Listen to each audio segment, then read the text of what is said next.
Alors, cette question des apports favorables est à concevoir comme telle, comme une évolution plutôt positive. Néanmoins, ne nous masque pas les sources d'inquiétude qui sont exprimées notamment dans les milieux éducatifs, les milieux de santé, chez les professionnels du soin, images violentes, harcèlement, pornographie, toute la question de la virtualisation pour certains enfants qui semblent se dégager des approches du réel et de la saisie du réel. Bien entendu, les images violentes. Voilà. Est-ce que les écrans sont générateurs de pratiques addictives? Est-ce qu'ils sont générateurs de désordre dans le développement et l'évolution de l'enfant? Je crois qu'on a à l'entendre et comment on peut préciser un petit peu l'usage et l'exposition des enfants à ces risques. Alors peut-être Patrice. Oui, alors effectivement, ce sont des questions que l'on entend très souvent poser de la part des parents, des éducateurs, des enseignants, à savoir quels seraient les dégâts que pourrait occasionner le visionnage des écrans, pas seulement sur le plan quantitatif, mais aussi évidemment sur le plan qualitatif. Et on sait que, effectivement, cette question mérite d'être posée dans la mesure où la rencontre première de nombre d'enfants, et pas d'adolescents, avec des images pornographiques est assez habituelle par le biais de ces outils nouveaux, et que la représentation qu'ils peuvent avoir, par exemple, de la sexualité va se trouver évidemment d'autant plus perturbée et troublée qu'il n'y aura pas d'accompagnement adulte préalable et qu'il n'y aura pas eu d'information préalable et de discussion préalable avec des adultes de référence pour que l'enfant puisse encaisser le choc de certaines images violentes, pornographiques, etc., autrement que sur un mode traumatique durable. Ça, c'est effectivement le premier point. Le deuxième point que l'on peut quand même identifier, c'est que les outils numériques et les écrans, les images, les jeux violents, etc., ne sont pas la cause de la violence ou d'un certain nombre d'actes délinquants ou criminels, mais peuvent être évidemment des stimulants, en particulier chez un certain nombre de jeunes qui sont particulièrement fragiles. C'est-à-dire que ce sont des révélateurs de fragilité, des organisateurs de la forme que pourraient prendre ces fragilités, mais certainement pas la cause. Et là, je crois qu'il faut qu'on se méfie beaucoup des raccourcis qui visent surtout à rassurer les adultes en leur proposant une explication univoque. Voilà, madame, pourquoi votre fille est muette. Et là, on a rassuré l'adulte. Il suffit de supprimer ces rencontres et tout ira bien. Évidemment, c'est difficile à ce moment-là de comprendre pourquoi il y avait déjà des crimes et des actes violents avant l'ère numérique. Alors, est-ce que vous semblez dire, et est-ce que autour de cette table vous allez être d'accord avec ma formulation, les conduites addictives, ces parents qui sont confrontés à des préadolescents ou des adolescents qui sont sur Internet, Facebook, sur les jeux jusqu'à 3h ou 4h du matin, qui commencent à être des décrocheurs scolaires, qui commencent à avoir une vie décalée, ne participant plus aux repas familiaux, etc. Est-ce que semble que vous disiez que ces comportements addictifs auraient rencontré une autre forme d'addiction et que ce n'est pas justement Internet, les jeux et les accès aux écrans qui créent cette forme-là? Alors, on peut dire ça, et en même temps, et je pense que Lise et Serge pourront y revenir davantage encore, la particularité de la relation aux écrans est à souligner. Ce n'est pas n'importe quel produit qui a des potentialités addictives. Il faut un certain nombre d'éléments pour qu'il y ait la possibilité que se rencontre une personnalité potentiellement addictive et un support qui va s'y prêter. Donc, il y a quelque chose d'en plus dans la relation à l'image et aux écrans, à l'évidence, par rapport à d'autres situations de vie. Mais on n'en est pas encore, et les différences interculturelles dont Lise parlait précédemment sont importantes à souligner. On n'en est pas encore au phénomène du hikikomori au Japon, qui concerne plus d'1 million de jeunes adultes japonais coincés chez eux devant les écrans à longueur de temps. Mais pas aussi massivement, mais pas aussi massivement. Et on voit l'augmentation dans les consultations, l'augmentation régulière du nombre d'adolescents décrocheurs, coupés de la scolarité par enfermement chez eux devant les écrans. Et là, il y a un vrai problème dans la mesure où, en plus, pour eux, l'accès aux soins n'est pas facile puisqu'ils ne peuvent pas bouger et ne se reconnaissent pas du tout comme étant en difficulté majeure. Très bien. Lisa Youk, autour de ces questions d'addiction et aussi peut-être de formes de harcèlement dans les images que les adolescents se passent. Je crois que c'est le rapport à l'image qui est intéressant à analyser, c'est-à-dire quelle est la fonction de ces écrans. Est-ce qu'on est plutôt dans une fonction de miroir, où finalement on va être en relation avec soi-même dans quelque chose qui tourne en rond et un petit peu d'ordre narcissique, ce qui à l'adolescence pose particulièrement question, puisque l'adolescent par définition change, donc il a besoin d'essayer des choses, de chercher, savoir qui il est. Et il peut tomber dans une forme de fascination, ce qu'on retrouve justement bien souvent dans les communautés numériques. Je dirais pas virtuelles, c'est-à-dire que là, au lieu d'être en relation avec un autre, avec qui on va échanger, avec qui on va être confronté finalement à son altérité, à une différence, on va être dans quelque chose de l'ordre du miroir, de l'ordre du même, de l'ordre de l'image à tout prix. Et ça, c'est pas seulement Internet, c'est d'abord la télévision et la télé-réalité, qui poussent peut-être aussi les jeunes à filmer leurs collègues quand ils sont en difficulté, à diffuser ça sur un réseau et du coup à amplifier une souffrance psychique qui était probablement déjà là. Et par rapport à l'addiction, je dirais rapidement la même chose, c'est-à-dire qu'effectivement, la personnalité du sujet est le premier élément à prendre en considération, y compris la personnalité déterminée par le cadre familial et social et éventuellement les carences que l'enfant a subies. Pourquoi un enfant va devenir addict? Est-ce qu'il a manqué de quelque chose? Est-ce qu'il cherche à compenser? C'est peut-être par là qu'il faudrait commencer à se poser les questions plutôt que de diaboliser l'écran. Enfin, je crois qu'on n'en est plus là de toute façon. Serge? Oui, alors beaucoup de choses ont déjà été dites, mais je voudrais quand même rappeler que le mot d'addiction n'est pas adapté à ce qui se passe dans nos relations à Internet, aux jeux vidéo, aux écrans. Aucune instance scientifique internationale ne reconnaît l'existence d'une addiction aux écrans ou à Internet.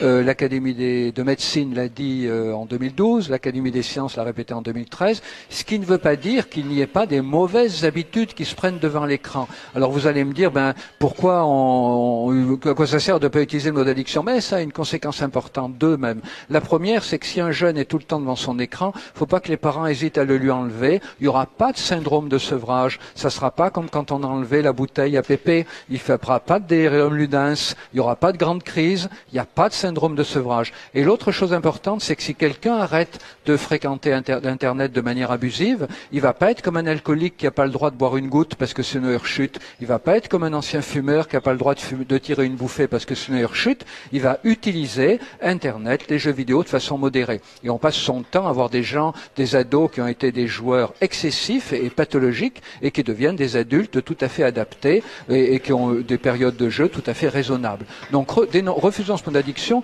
Pour la question de la violence, alors là c'est un problème, c'est le monstre qui ressort régulièrement, qui a ressorti avec le cinéma, avec la photographie, et voilà.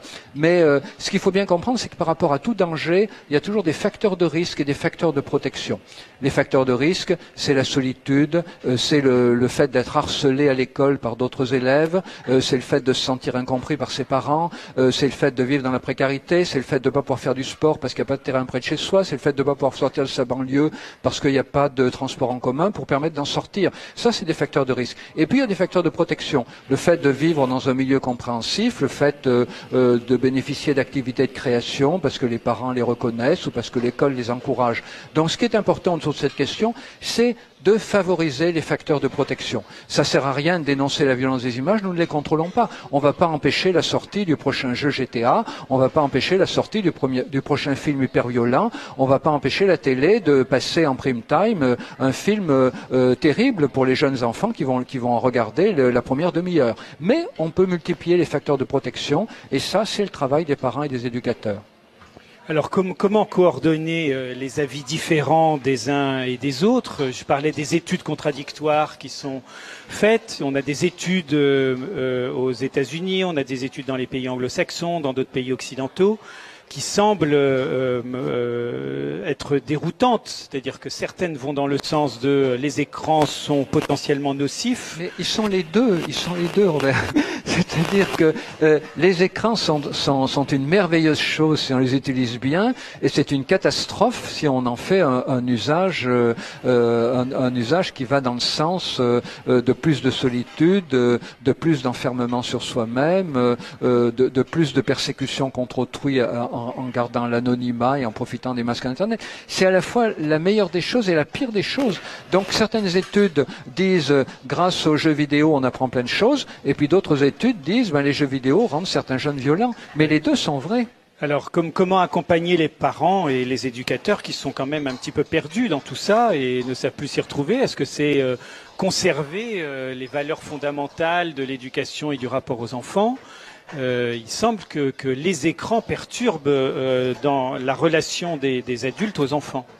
Oui, alors on lance une campagne, la 36912, et bon, il y a des conseils adaptés à chaque âge, mais je crois qu'il y a quand même des choses que les éducateurs, les parents peuvent faire à tout moment. C'est limiter le temps d'écran, et on s'aperçoit aujourd'hui que beaucoup de parents surestiment les dangers des écrans à l'adolescence et sous-estiment le danger des écrans chez le tout petit. Mettre la télé dans la chambre d'un enfant, 3, 4, 5 ans, c'est l'introduire à la vie de manière dramatique. Lui mettre une connexion Internet illimitée à partir de 8-9 ans, comme je le vois trop souvent, c'est terriblement dramatique. Et donc voilà, contrôler les écrans, limiter le temps d'écran, mais en même temps, comme on l'encourage, valoriser les productions créatrices, et puis encourager constamment l'enfant à parler de ce qu'il voit et de ce qu'il fait avec les écrans, de manière à ce que l'enfant à la fois fasse fonctionner son intelligence spatialisée dès qu'on regarde un écran et son intelligence cristallisée, le langage, dès qu'on raconte ce qu'on a vu sur un écran. Donc les parents les éducateurs ont beaucoup à faire, mais je crois en ayant à l'esprit que l'enfant est dans tout ça un partenaire, et un partenaire à qui on apprend des choses, et comme disait Patrice tout à l'heure, qui peut aussi nous en apprendre, et pas seulement comme quelqu'un qu'il faudrait introduire à un monde que nous maîtriserions, parce qu'il faut bien reconnaître que nous ne le maîtrisons pas. Alors nous pouvons évoquer l'ouvrage que vous publiez chez les éditions RS, Apprivoiser les écrans et grandir. Ça sort le 4 octobre et vous préconisez donc un certain nombre de tâches, d'attitudes et dans le rôle des parents et des éducateurs par rapport aux écrans. Il y a un site internet qui accompagne la sortie du livre et de la campagne, sur une campagne d'affiches, site apprivoiserlesécrans.com, apprivoiser les écrans en un seul mot.com, à partir du 4 octobre. Très bien. Alors je vais aller maintenant du côté des réseaux sociaux, s'il y a des retours. Il y a encore deux questions, probablement de Bamako aussi, mais c'est un bon signe. La première, c'est quel sera le choix des dirigeants concernant cette pollution numérique, les logiciels free et des logiciels payants. Bon, c'est Karim de Bamako. Il rajoute derrière sa signature développement du tiers-monde. Qui veut bien répondre pour cette dernière question sur l'enfant qui s'enferme dans sa chambre Ce qui pose question, c'est pourquoi, quand on a peur pour son enfant, on n'interviendrait pas. Un enfant de 2 ans qui explore l'appartement plein de curiosité et de vie et qui se rapproche d'un produit ménager qu'on a oublié de ranger, quel est le parent qui n'interviendra pas pour l'en empêcher parce qu'il tient à lui? Si on estime que c'est dangereux, c'est trop, c'est inadapté comme usage, etc., c'est le rôle du parent que d'intervenir. Il y a ce rôle limitant qui paraît absolument évident. Il suffit de transposer ce qui est évident sur d'autres sujets à ce sujet-là aussi. Et puis, il y a quelque chose que les parents doivent absolument intégrer aujourd'hui, c'est-à-dire leurs enfants vont rencontrer sur leur chemin à travers les écrans, des images violentes, des images pornographiques, dès la fin du cycle scolaire primaire, si c'est pas plus tôt, au hasard de rencontres avec des plus âgés, et qu'il faut les y préparer pour que le jour venu, ils puissent se sentir autorisés à en parler avec leurs parents et ne se sentent pas honteux et silencieux, refoulant le traumatisme subi, et d'autre part, qu'on arrête de penser que c'est en érigeant des lignes maginaux qu'on va protéger les enfants. Ce temps-là est terminé. Il faut donc plutôt les préparer aux rencontres, y compris problématiques qu'ils auront dans leur vie. Et ça, c'est pour moi un rôle parental et éducatif de base. Simplement, il se déploie maintenant sur des thématiques nouvelles, mais au niveau fondamental, c'est toujours la même démarche. D'accord. Donc, aux parents d'avoir des positions qui étaient celles... Ils ont des positions, mais il va falloir qu'ils informent préalablement et discutent avec leurs enfants de ce que ces enfants vont rencontrer. Ils vont rencontrer des sollicitations en termes de cannabis, en termes d'alcoolisation, en termes d'écran. Comment vont-ils se débrouiller le jour venu? Avec quel message parental intériorisé vont-ils pouvoir s'en sortir mieux que s'ils se trouvent seuls, surpris, voire traumatisés par la rencontre avec certaines situations? Dès lors qu'ils ont pu anticiper cette rencontre, même si elle sera toujours surprenante et déroutante, ils pourront l'aborder de manière tout à fait différente et le dialogue pourra s'engager ensuite. D'accord. Est-ce qu'il y a une question du public? Oui. Oui, bonjour. Tout d'abord, oui. J'aimerais d'abord réagir, puisque vous conseillez vous conseillez aux parents de réagir. Quand un enfant s'enferme dans sa chambre, il est très difficile de stopper, de faire irruption dans son monde d'une façon brusque et autoritaire. Et moi, je sais que, par exemple, quand je voulais communiquer avec mon enfant qui était parti dans son monde pour lui proposer de dîner, eh bien, je le rejoignais dans son monde virtuel en lui envoyant un message Facebook. Il avait le temps de redescendre et c'était exactement comme une descente en palier. Moi, je pense qu'on est face quand même à un comportement addict. Il faut redescendre doucement et l'accompagner dans cette reprise du réel. Et par rapport à la violence, vous avez bien expliqué qu'il y a des outils qui peuvent être qui peuvent être positifs et négatifs, les écrans effectivement. Mais par contre, je pense que nous avons une responsabilité en tant que parents et en tant qu'éducateurs pour exiger des jeux qui soient basés uniquement sur le nombre d'avions qu'on a là. Voilà. J'ai déjà accompagné mes enfants dans des boutiques de jeux. J'ai des jeux intelligents avec des défis qui pouvaient intéresser les jeunes et les adolescents. Il n'y en avait pas. Et là, je pense que peut-être effectivement la Maïf, les associations, les éducateurs, les parents, on peut essayer de faire une pression pour lancer un appel aux créateurs de jeux et leur dire qu'ils peuvent tenter ce marché-là. Ils auront du succès. Oui, vous avez raison, mais en même temps, vous avez raison, ces propositions parentales seront tout à fait bienvenues et si le marché suit, c'est formidable, mais le marché suit la demande. Vous n'empêcherez jamais un enfant, et à plus forte raison un adolescent, d'être intéressé tout autant par ce qui est interdit, par ce qui est de côté. Vous savez bien que pour apprendre à lire, rien de tel que de dire à l'enfant, ça c'est des livres qui ne sont pas faits pour toi. Hein. Donc, vous n'empêcherez jamais cette attractivité de l'interdit. La question qui se pose donc au niveau parental et éducatif, c'est plutôt comment préparer l'enfant à la rencontre avec ce qui inévitablement peut le choquer, le dérouter. Ça ne veut pas dire qu'on va l'inciter à l'utiliser. Et d'autre part, je crois, quel que soit le jeu, le plus intelligent soit-il, c'est intéressant pour les parents d'aller découvrir ce qui intéresse leurs enfants, y compris, avec leur autorisation, leur usage des réseaux sociaux, etc. Qu'est-ce qu'ils y trouvent, qu'est-ce qu'ils y font? On peut partager aussi l'intérêt qu'ils y trouvent et du coup mieux identifier leurs nouveaux désirs et en même temps peut-être être un petit peu moins... On a mieux vu quel usage ils en avaient. Merci Patrice.